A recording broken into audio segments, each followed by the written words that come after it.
recording is starting. Please continue. All right. Well, thanks very much for having me here today. My name is Jeremy Druin, and I'm a pen tester for a large company in Louisville, and also own Ellipsis Information Security and do pen testing through that company as well. And a couple projects I've worked on is Matilde, originally started by Adrian Crenshaw. Actually, we still have Matilde 1 up on the site for download, and then spun off into a second project, Matilde 2, that is available as well for learning about web application vulnerabilities. So today I was going to talk a little bit about a pen test I was on where ran into some source code that was of interest. We were able to get a hold of the source code of an application, and we wanted to escalate privileges. And it turns out that there were some scripts that were running that had an administrative username and password inside the script, and the script would run every so often and do these administrative type things. And so we weren't so much interested in the source code per se, but we did want to get that admin username and password so we could log in as administrator. But the script had been encrypted. And after studying the way that the file looked, it became more apparent over time that it was a homemade encryption. And eventually we were able to finagle our way into breaking the encryption and getting the username and password out. And so I'm going to use that use case as an example today in a demo of how we worked our way through this problem and figured it out. And go ahead and get to the punchline now in case I forget at the end. But the idea being that anytime that you're going to use encryption, you want to use a good, vetted, modern, approved cipher that's a standard cipher whose security is only based on the key and is not based on, any kind of knowledge about the system. The idea being that if homemade encryption had not been used in this case, we probably wouldn't have been able to get the password the way we did. Not to say we wouldn't have got the password eventually anyway, but we certainly would have had to have used different tactics, maybe phishing or some other tactics, convincing someone to give us the password. It would have gone certainly a different way though. So to start with, the idea of a cipher is to take some plain text and pass that plain text through this algorithm. The algorithm uses a key to obscure this plain text and the ciphertext so that you can't understand it. It makes no sense anymore. It doesn't have any context anymore. And we're all pretty familiar with the idea of encrypting something. But a couple of basic ideas that will help us a little bit is this idea of substitution and transposition. And most ciphers have a tendency to use one or the other of these or combine these two ideas together into a cipher. So with substitution, we're going to take the plain text and swap it out for something else entirely.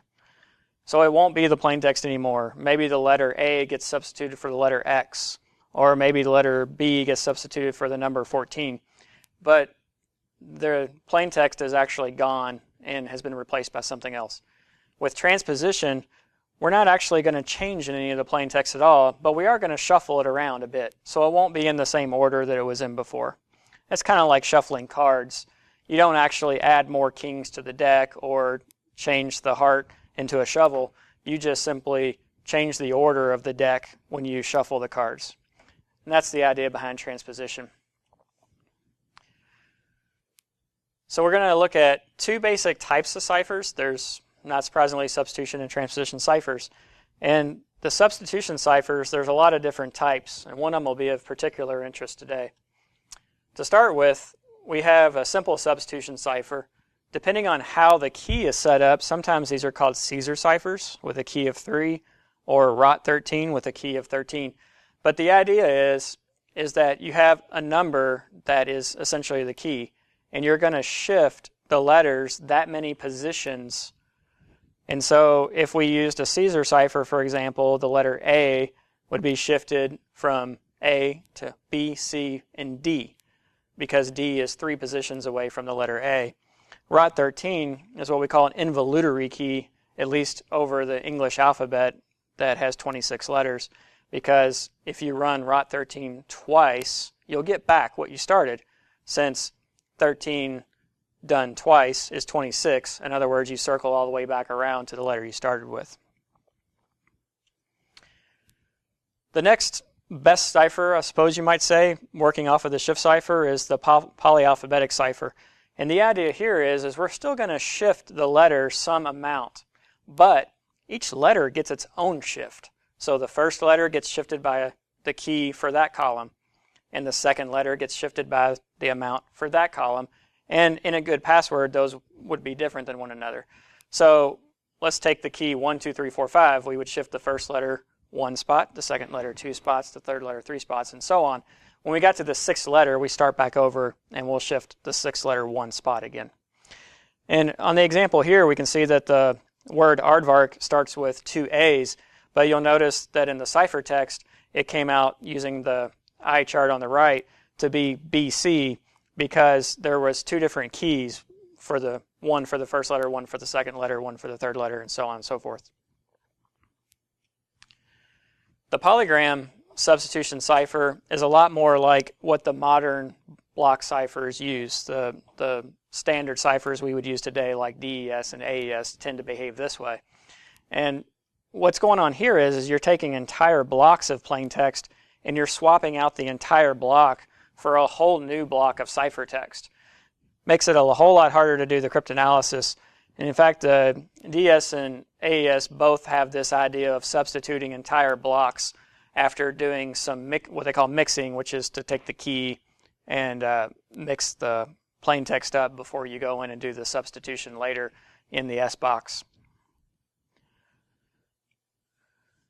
There's actually a cipher that's unbreakable, and it can even be a shift cipher, or it can be one of these polyalphabetic ciphers. And the idea behind a one-time pad is that the key is at least as long as the plain text itself, hopefully a lot longer. In the book you see here, this is a picture of a book supposedly used during the Cold War, where you would take your message and you would start at the very beginning of the book and read the very first key in the book and use that as the key to encrypt the first letter in your plain text. You would use the second letter in the book for your second letter in your plain text, and so on and so forth. And the book is supposed to be very long, so you can encrypt your entire message and not even use up the entire book. And this kind of cryptography, even though it's simple, is actually provably unbreakable. The person who figured out the idea suspected it might be unbreakable. Then about 20 years later, a mathematician came behind and proved that it actually was unbreakable. The reason being is that the ciphertext could represent any plain text. Any plain text was just as right of an answer as any other. The only way you could know which one was correct is if you had the original key. It turns out this unbreakable cipher actually was broken, and the Americans figured out that some of their adversaries, Russians, were using the books over and over again because they weren't getting a fresh supply of new cipher key books in these one-time pads. And so when they used the key repeatedly, they broke the cardinal rule of the one-time pad, which is never reuse the one-time pad. And because they were able to do comparisons, they were able to end up breaking some of the codes that way. But that tends to always be the problem with cryptography, at least in the modern age. It's not so much the cryptography that's weak, it's the people using it make mistakes.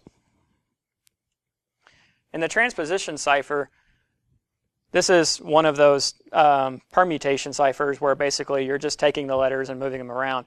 If you notice in the example, we still have the numbers 1 through 9 like we did in the plain text at the top, but you'll see the ciphertext in the second row, the numbers are just all scrambled, even though they're all still present. So is there any questions so far about basic cipher primitives and ways of doing basic encryption? All right, well, to help with understanding how some of this works, I created a new project and I've put it out on GitHub, and it's totally free, so feel free to download it and take credit for it and put your name on it and everything.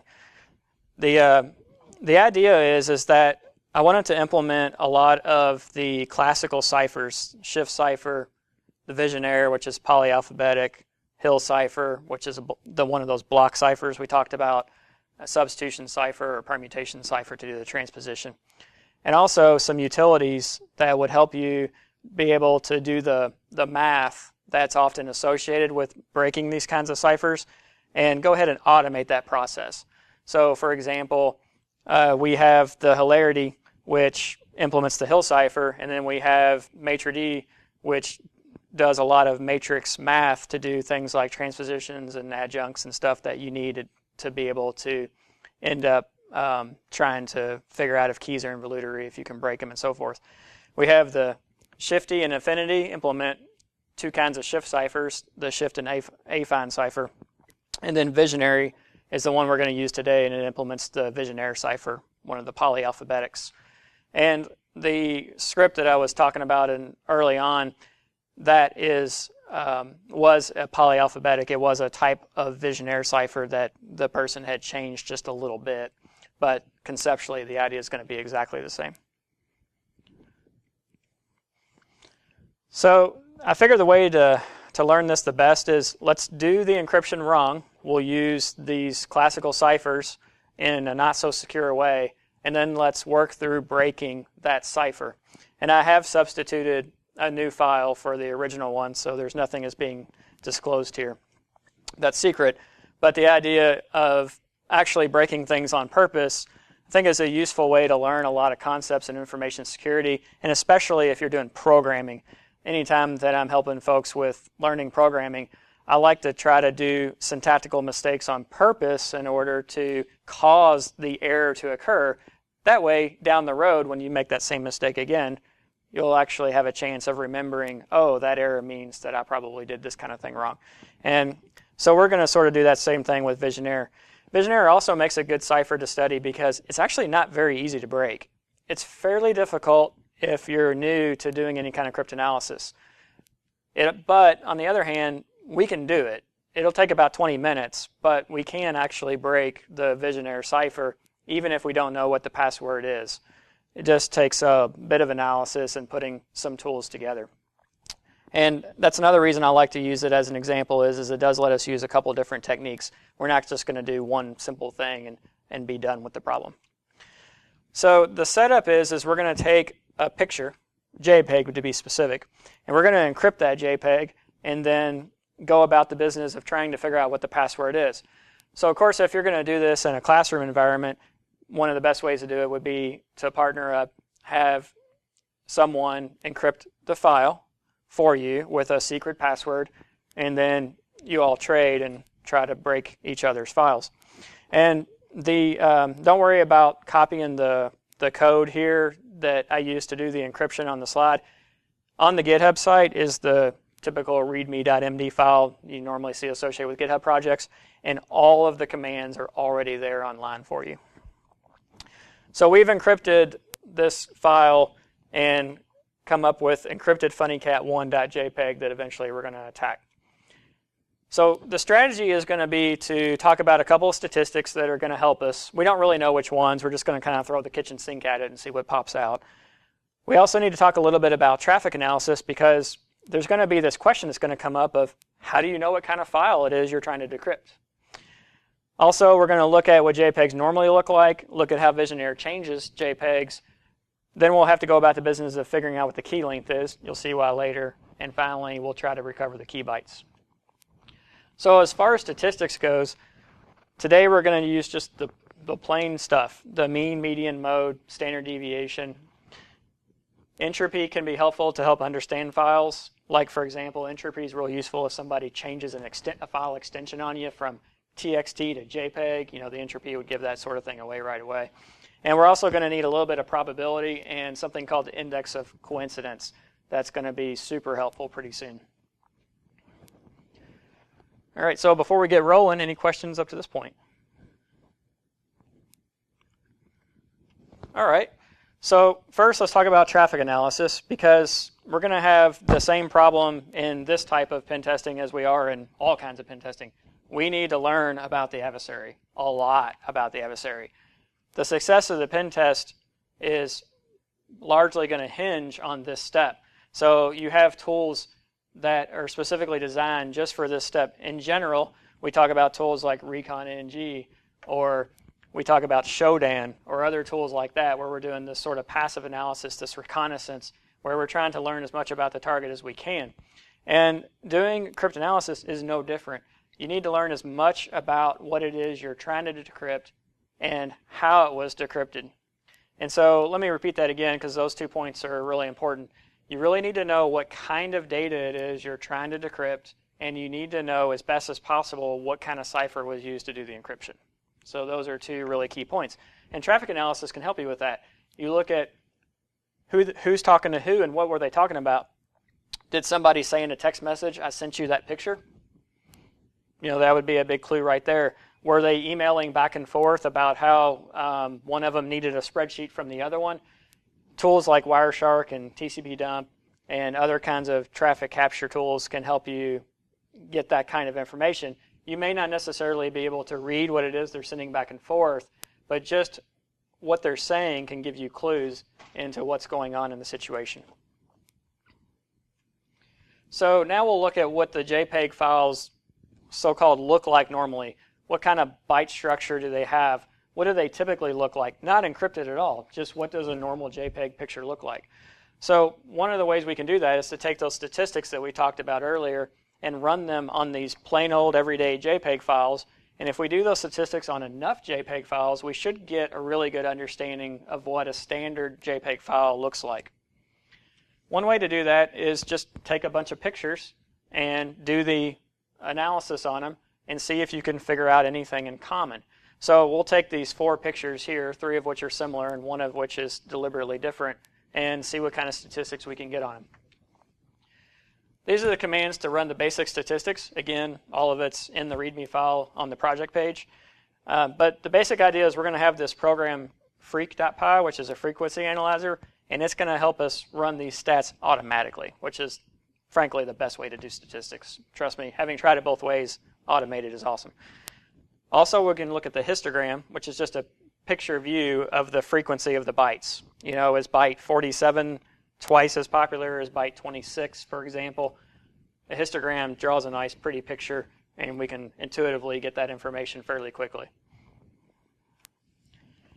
So we look at FunnyCat1, and what we end up figuring out is that there's this mode, byte 0, that seems to show up a lot more than any of the others. In fact, twice as much as any other byte.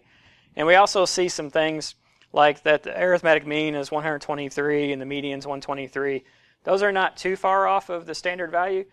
So one of the things you would need to do is say, well, what would be a standard value for a JPEG? So JPEG files are binary. They have values ranging from 0 to 255 in some frequency. Byte 0 occurs some number of times, byte 58 occurs some number of times, and so on and so forth.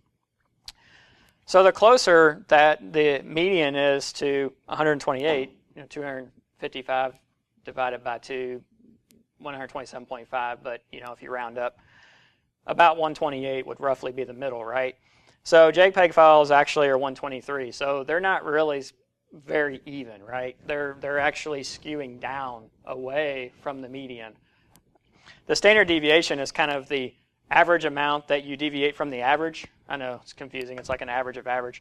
But the idea being is, on average, how far off is each byte from the median? And this value of 73.96 means that the bytes are all kind of off, but they're all kind of off about the same amount. So we have an entropy of 7.98.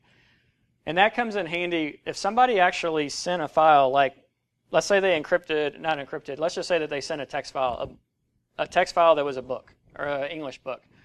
That's going to have an entropy, at least we would expect anyway, of somewhere around like 4.5, 4.6, something like that. The entropy here is 7.98. It probably really is a JPEG. It's probably not a trick.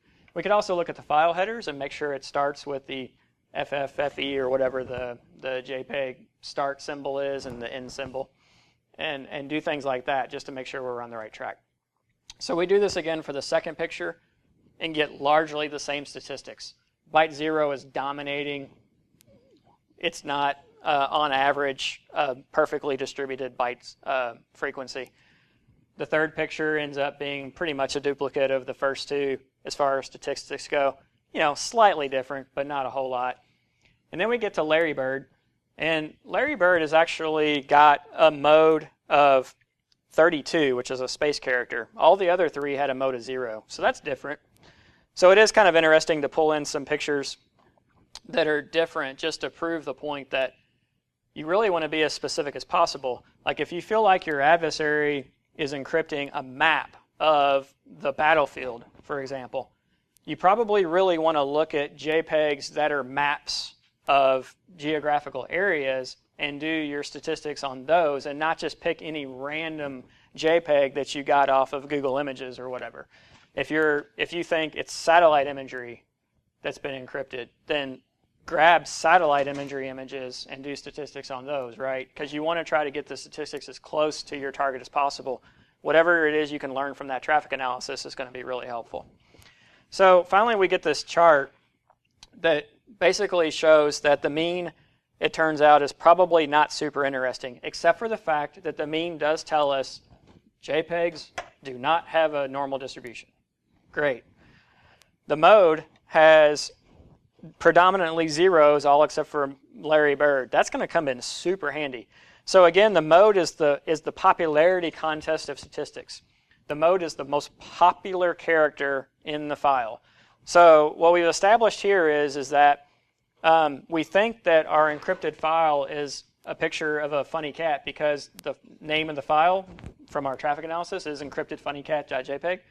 So chances are the mode of the file that we're targeting is probably going to be 0, right? Because all the other cats, when they all have a mode of 0. 0 is by far the most popular character in that file.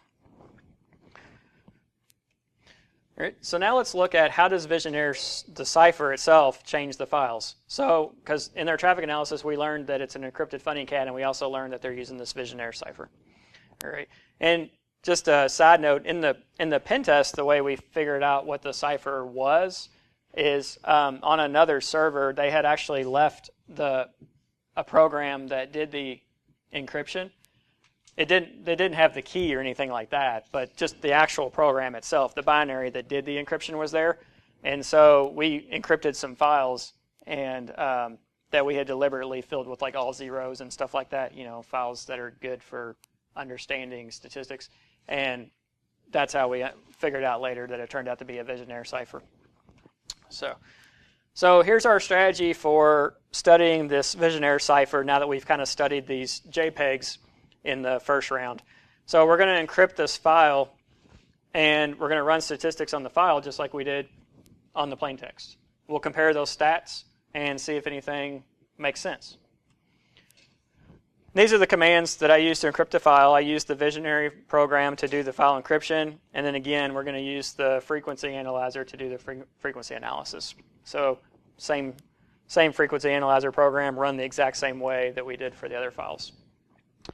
So the way the Vigenère file works is that you take this key and you line it up over top of the first X characters of plain text. Now in the example here, the key length is 5, so I've broken up the plain text into 5-byte blocks, okay? And then I shifted the first letter, H, in the word hello, 1 space, the letter E and hello, 2 spaces, and so on. When I got to the O in hello, we're all the way up to shifting 5 spaces, so the O turned into a T. But then I ran out of key, and I had to start the key over again. So when I go to encrypt the word world, the W starts back over with a 1 again, and then goes all the way through 5. And not surprisingly, we can kind of think of this as trying to break 5 individual shift ciphers, right? Like if we think of everything encrypted with the number 1 being a group, and everything encrypted with the number 2 as being a group, and so on and so forth. I'm kind of giving a hint as to where we're going to end up going with breaking the ciphers. Any questions on how the cipher has transformed the word into the ciphertext? All right, so let's compare some of the statistics that we ran on the original files and look at how the cipher changed the file. So the items in blue are the items that are not super interesting. Those are the ones where basically they're the same. So doing differential analysis, they're not interesting statistics. The statistics that are in red were different. And since we're doing a differential analysis here, those are interesting. So now the mode changed from 0 to 216. But you would expect that, right? Because every time there was a 0 in the file, there's some key byte that's shifting that 0 to some other character. Now, we don't know if it's shifting 50 spaces or 2 spaces, because that's determined by the key, right? But we do know that the 0 is getting changed into something else that's not a 0. I suppose unless the key was 256, and then it would take the 0 and flip it all the way back around to the 0. But there's not a very great chance of that happening. About 1 in 256 on average, right? So the mode count, though, is very interesting. Notice how there were 394 zeros in the unencrypted file, but there's only 203 of the 216, the mode of the encrypted file. There's only about half as many of the most popular character. So what's Vigenère doing? It's flattening out the distribution of characters, right? It's taking the spikiest of all characters, and it's spreading that character out over X number of other characters.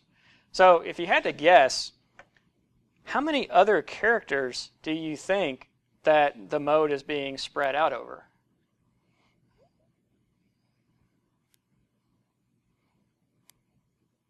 Does it have anything to do with the length of the key? Remember how the key worked? So it's probably going to be about the length of the key characters that the mode is getting spread out over. In other words, you can think of the key as setting up a series of buckets. And it's shifting the first 0 it comes across, and the second 0, assuming they're consecutive, and splitting those up into little buckets. And that's why the mode is dropping. It's just getting smoothed out over the whole entire ciphertext. The little red arrows indicate that there's a distance between the mode and the anti-mode. So in the unencrypted picture, there was about 400 zeros, and there was about 95 of the least popular character, which was 215. In the encrypted file, there was 203 of the most popular character and 117 of the least popular character. So the mode and the anti-mode are coming together. So not only is Vigenère flattening out the distribution, it's also raising up the least popular characters. It's also putting some other characters into their buckets and smoothing everything out. And in fact, that's what we see in the actual histogram.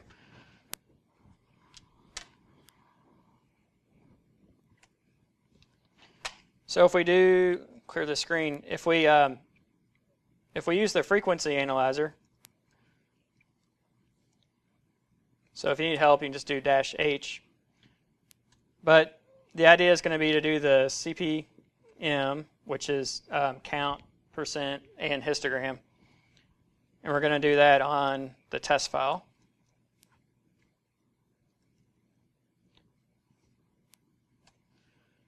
So let's only look at the top 10 because the screen gets a little busy pretty quickly. So -T10. Okay, so look how spiky it is on the unencrypted file. And then we'll change over to the encrypted file. And notice how everything smooths out. That big tail that was there earlier got spread out. Whoops, went too far. It got spread out over the other bytes. So everything got a lot smoother.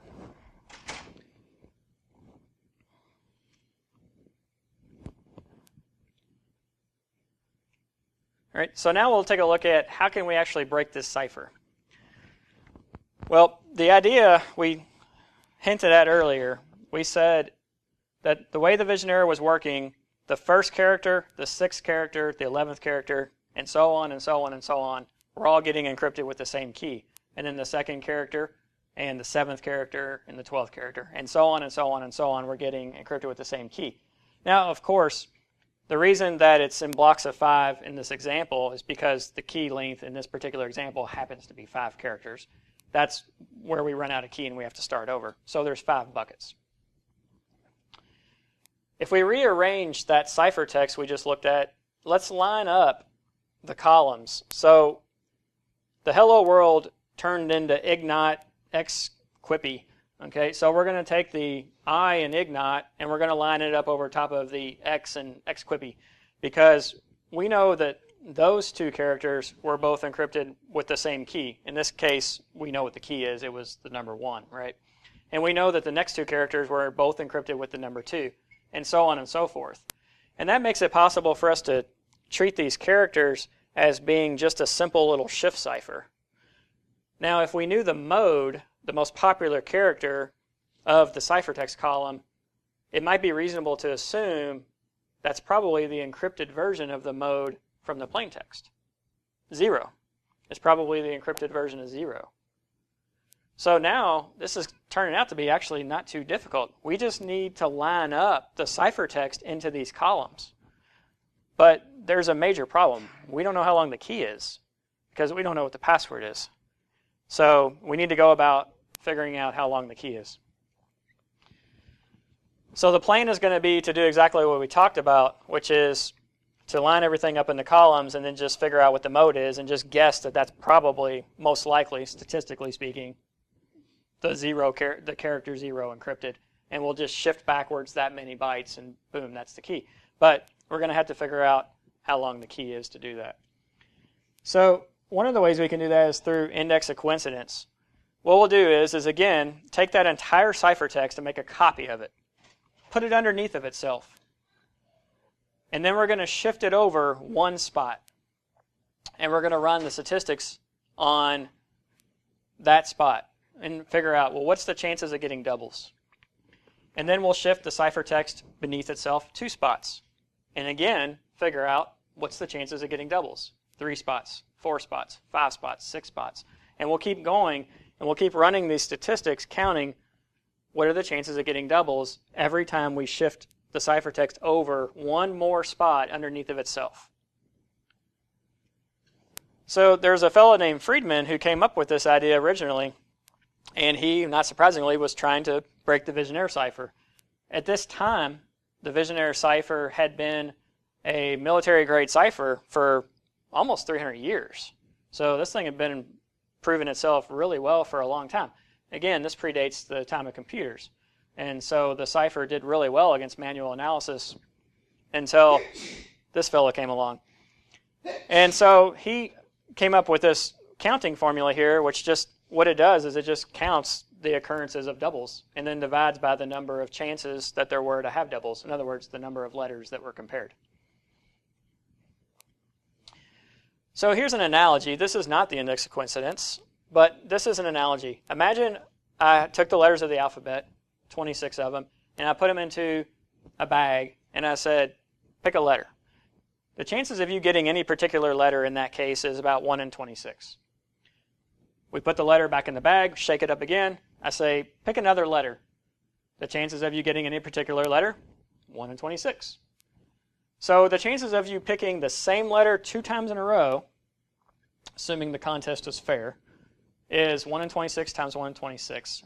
And that's where you get the 1 over 676. Now, let's think about if you did the encryption. If you do the encryption and the key length is 10, the chances of you getting any particular key byte is 1 in 10. Plus, you've also got to pick the same letter. So what are the chances of actually getting the same letter if you encrypt it out of the bag 2 times and you don't know which key byte was used to encrypt the letter? It's 1 of 10 possibilities. Well, the chances are even 10 times worse, right? So now you've got, only a 0.015% chance. However, if we align those columns just perfect, in our example, if we align the columns at a 5 spot, shifting at 5 spaces, 10 spaces, 15 spaces, whatever, as long as it's divisible by 5. The key is taken out of the picture. It's the same key. It encrypted both letters. So the chances of you getting the same letter twice go back to being 1 in 676. Yeah, I know, it's not great odds. It's 10 times better, though, than if you use the encryption.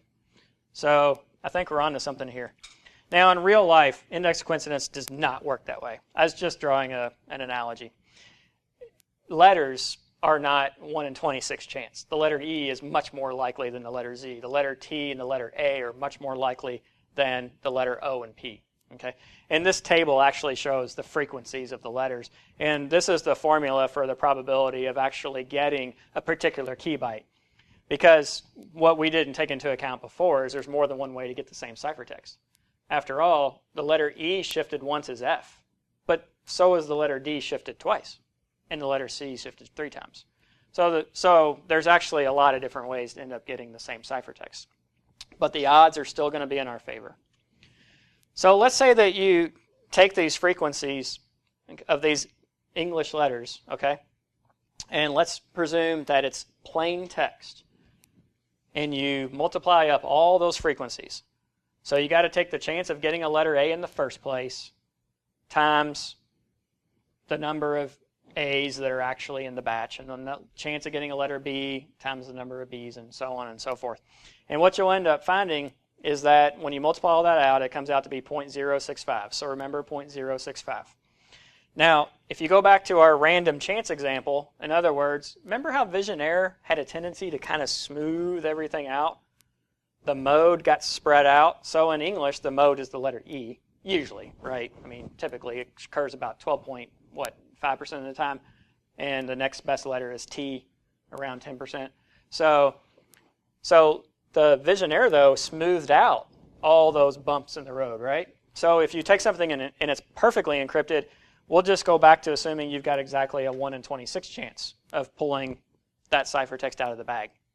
And so you take 1 in 26 times 1 in 26 and do that 26 times for 26 letters, and you end up getting 0.038. Now, 0.065 is not super different from 0.038, like our 1 over 6,700 was different than our 1 over 676, but it's still about twice as good. So we can still use the index of coincidence. And here's an example. I just threw a very small alphabet up onto the screen and did some random sampling. And in my little alphabet here, there's only 3 letters, A, B, and C. Very trivial example. And in the first instance, there's 2 doubles. There's the letter A and the letter C. The second instance has 3 doubles, and the third instance has 1 double. Now, it's the exact same ciphertext. It's just shifted over 1 spot, 2 spots, and 3 spots. So in the first instance, the 2 doubles, we had a 0.6. The middle is 1.0, and the end is 0.375. So if you had to guess, what would you assume the length of the key was in this particular case? And this is all you know. Does it make sense that it would be the middle one because you had the most occurrences of doubles? So statistically, there's this better chance of getting 2 letters, 2 ciphertext letters, to turn out to be exactly the same. Fortunately, the Python program, the freak.py, can do this for us, so we don't have to sit here and count the number of doubles in this huge ciphertext that's got something like 1 million characters in it. And so let's take a look at the encrypted file. So we're going to bring up that program again, and I'm going to change it to doing the IOC, or index of coincidence.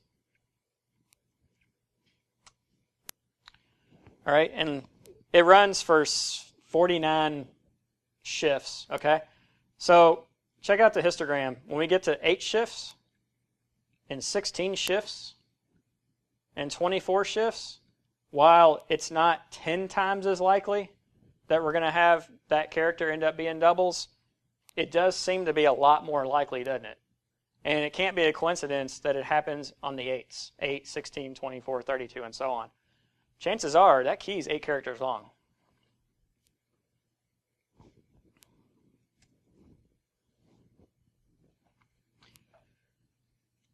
So now that we know that the key is probably 8 characters long, we can go back to the ciphertext, the first couple of rows of which is shown up here on the slide, and we can break it up into blocks of 8.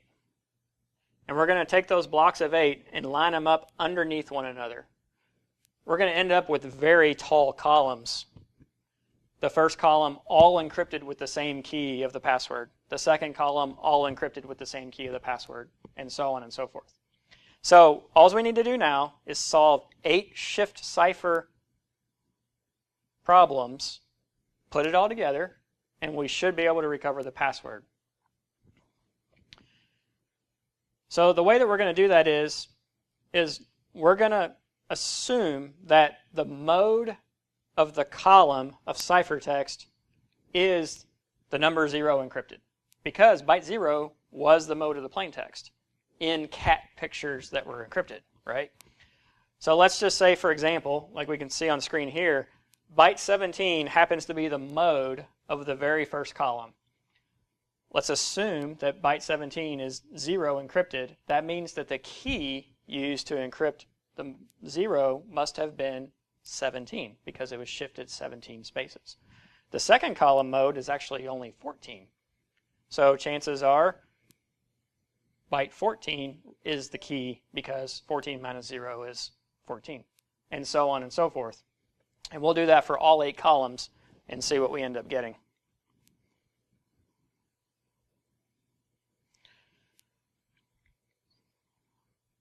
All right, so from our previous example, I'm going to change T to 1. I'm only interested in the most popular byte. I don't really need to look at the top 10 bytes anymore.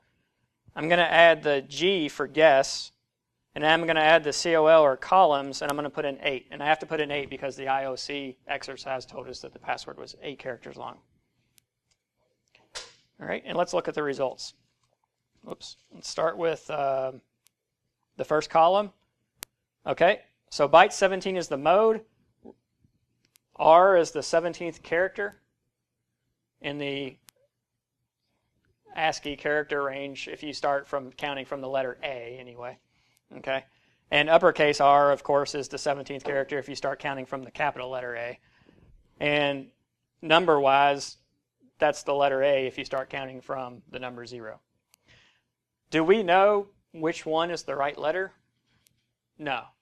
We just have a really strong suspicion it's probably the letter R. Is it a capital R or a small r? I don't know. But it's probably the letter R. The second letter is probably the letter O. Is it capital or small? I don't really know. It could be a greater than symbol, but probably not, right? We're talking about humans here, okay? So the third letter is probably C. The fourth letter is probably K. The fifth letter is probably Y. And then the last 3 letters are probably 329. So now we've actually reduced the size of this problem quite a bit. The next thing we need to do is we need to iterate through the possibilities of the upper cases and the lower cases, and there's some Perl scripts in Kali that can do that for you pretty easily, or even some that I think come with John the Ripper that can do all these iterations for you. And then we can try those 200, 300, 400 passwords on the file and see which one works. But you know what? Do you really need to try every possibility? Maybe.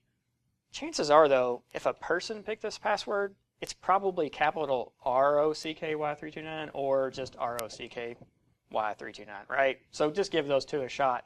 And as it turns out, the password really is ROCKY329. So we were able to end up figuring out what the password was.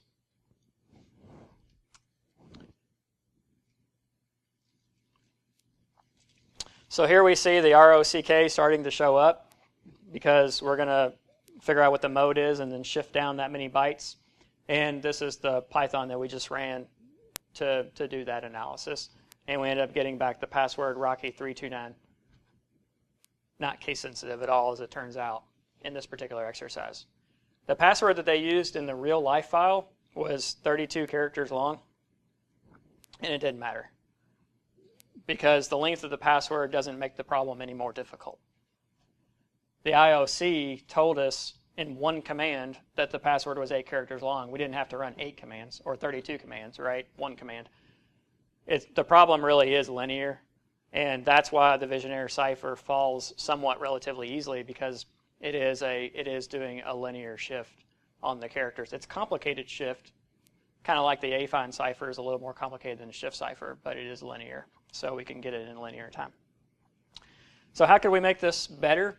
Well, you know what? If we actually wanted to just work on JPEGs, this is pretty good the way it is. But what if we wanted to work on other kinds of files, PNGs or text, emails, things like that? And what we would need to do probably is add what's called curve fitting techniques.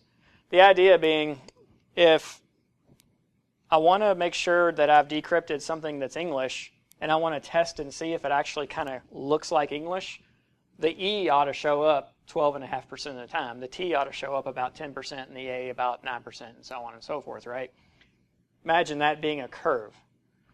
So if we do a frequency analysis on some stuff that we've decrypted with capital ROCKY329, which is the wrong password, the curve wouldn't fit. But if we use the right password, ROCKY329, the curve should fit pretty well. So curve fitting techniques will definitely improve Freak.py. And there's some other tricks we would need to do if we found out that our adversary was encrypting, like I said, different kinds of files, PNGs or GIFs or whatever file type it was, like a spreadsheet. All right, so any questions? Any questions at all about cryptography or just pen testing in general? Or fun little problems like this? All right, I'll throw some references up here as well. And the book that I used to figure out the math in this exercise is the number 6 there, the Cryptography Theory and Practice. So to give credit to that fella Stinson for helping me out. And a really good book for just kind of learning about cryptographic algorithms just kind of in general